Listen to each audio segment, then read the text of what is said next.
Hey my friends, this is Headlines. I'm Zoe. Grieving news last week. Coco Lee died by suicide after battle with depression, and it puts mental health again into the spotlight. Stories about alarming increases in mental health problems are all over the internet, and it largely raises the awareness for depression and helps us to reflect on how to care for a loved one with potential depression or other mental health issues. Meanwhile, notice the phenomena of underdiagnosis and overdiagnosis for depression emerge simultaneously, which makes the problem even more complex.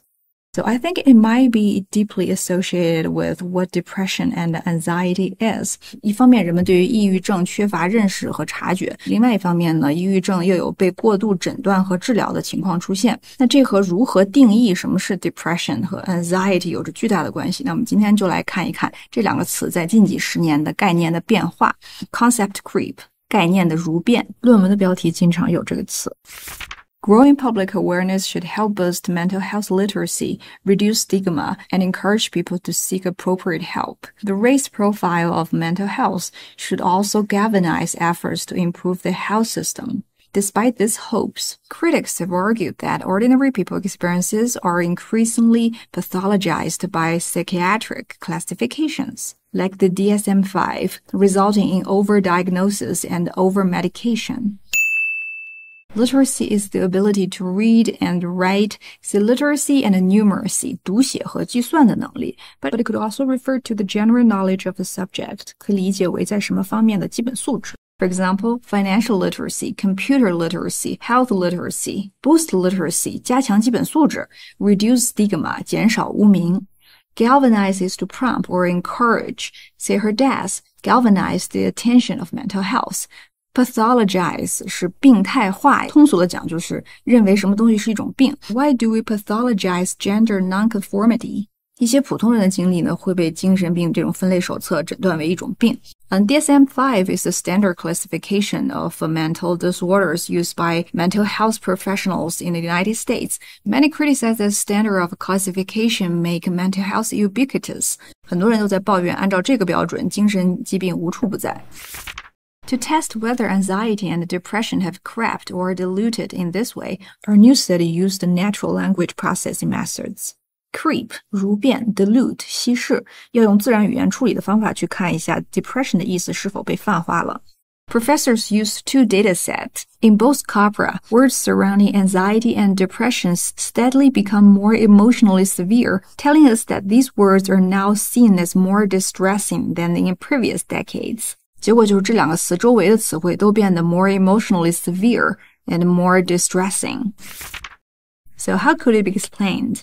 First, anxiety and depression increasingly appear close together. Depression was not among the top 10 collocates of anxiety in the general corpus, but in recent decades, it became the most common one. Second, the two concepts increasingly appeared in the vicinity of illness-related words, like disorder or symptom.They tell us that depression and anxiety are increasingly understood as clinical phenomena. In the vicinity of is an idiom, meaning near something or somewhere. On top of that, the vicinity could be used on its own.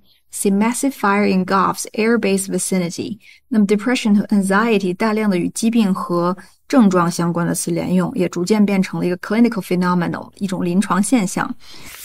Although anxiety and depression can both be transient and functional everyday mode states, they are increasingly cast as disorders. They have been pathologized rather than normalized.